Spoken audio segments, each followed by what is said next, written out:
high school student from the Stoney First Nation who has the highest academic average based on Rutherford criteria, presented by Joel Hoffman and Jen Horvath.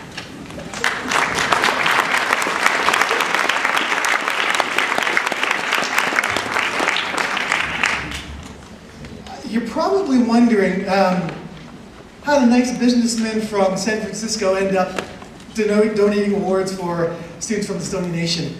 It's a bit of a story, so I thought I'd tell it and invite Wade Graham, who's on the camera, to come down also. Because as I was mentioning, the program I created here at Canmore Collegiate, Stage program, the Stoney Adventure Group Experience, it's kind of a bit of a convoluted story, so bear with me, please. I was on a ski trip, overnight ski trip with some students, and it was -30, and I forgot the satellite phone. So about 9 o'clock before we left, I went to Will Gadd's house, knocked on the door, and said, "Will, if you don't know Will, he's a quite famous adventurer, mountain climber, all-around good guy, drinks a lot of Red Bull." I knocked on his door around 9:30, and I said, "Will, we're going on a ski trip tomorrow, it's -30, can I borrow your satellite phone?" He said, "Sure." Got the phone, and I probably forgot my long johns the next day, and we ended up canceling the overnight, but we ended up having a great trip. Further down the line the next year, Wade Graham, not from San Francisco, just rolled down the hill, was talking to Will Gadd in a conversation saying, Wade, for those who don't know, hosts an annual climbing event called Night of Lies, which is coming up. It's a climbing community gets together, has a slideshow, some pops, and has a good party.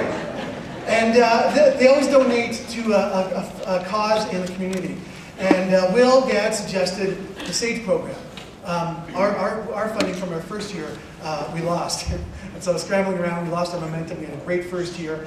And I got a call from Wade. And Wade raised $10,000 for us through donations from the climbing community.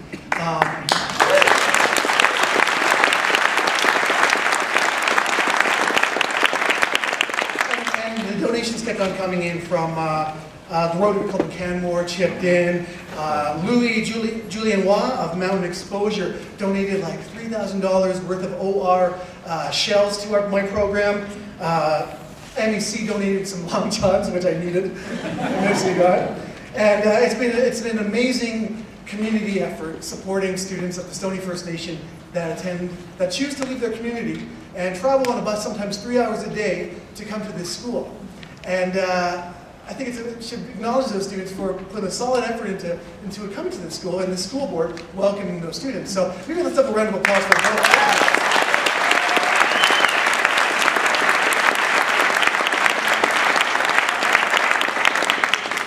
Gets a little more convoluted here.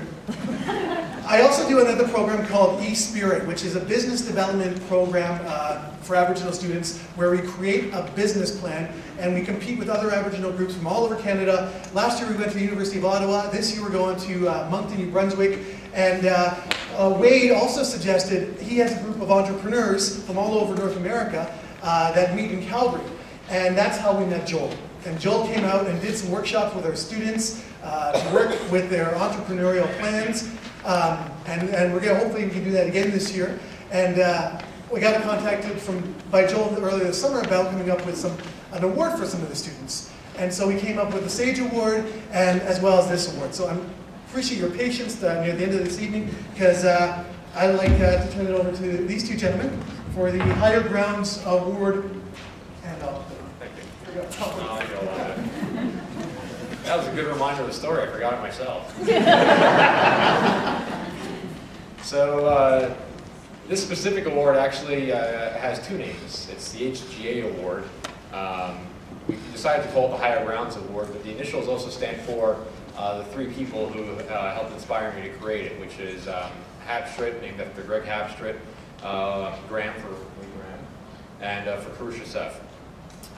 These three individuals helped remind me what the true definition of excellence is.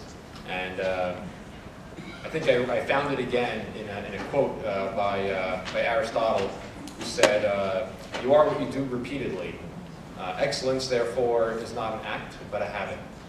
So this award is not only for outstanding academic achievement, but as a reminder for the pursuit of excellence to be not the competition among your peers, but to be a little bit better tomorrow than you are today.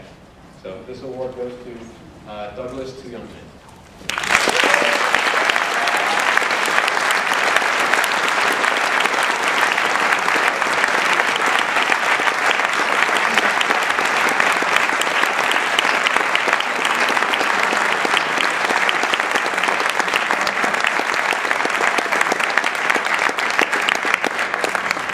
Also, another netbook.